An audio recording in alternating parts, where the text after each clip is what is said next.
अस्सलाम वालेकुम व्यूअर्स, कैसे हैं आप सब। उम्मीद है सब खैरियत से होंगे।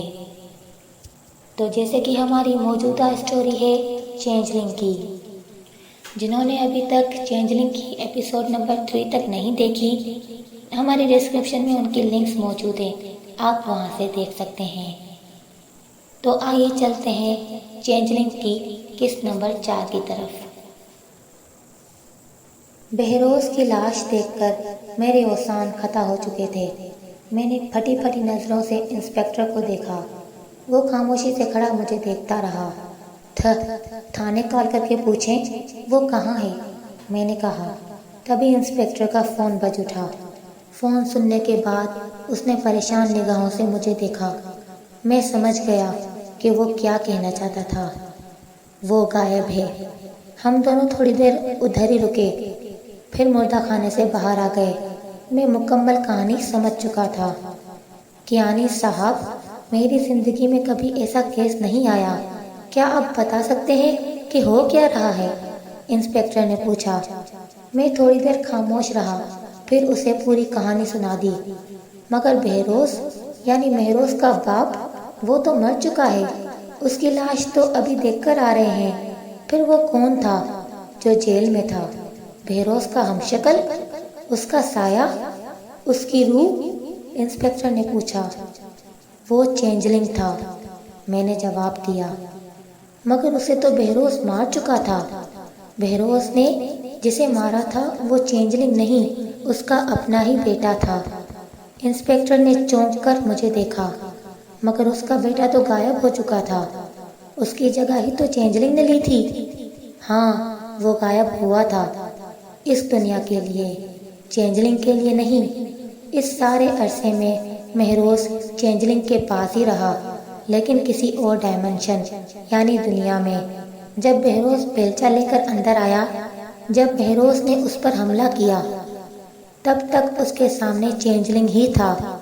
मगर जैसे ही उसके सर पर बेलचा लगा, चेंजलिंग ने अपनी डायमेंशन बदल दी।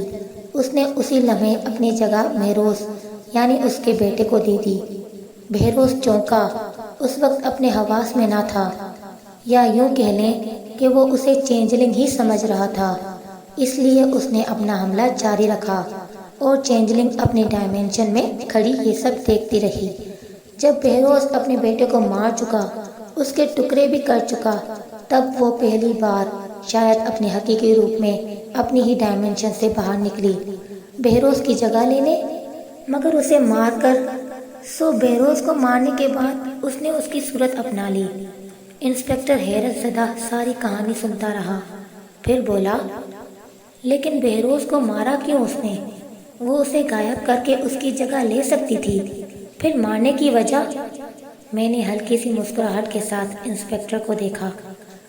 डॉक्टर ने कहा था ये तब तक चैन से ना बैठेगी जब तक इस खानदान का आखिरी फर्द ना मार डाले। इंस्पेक्टर सारी कहानी समझ चुका था। हम दोनों थोड़ी देर खामोश रहे, फिर अचानक उसने मेरी जानिब देखा और मशकूक अंदाज में बोला, मतलब वो चेंजलिंग अभी भी इधर ही है, जिंदा है?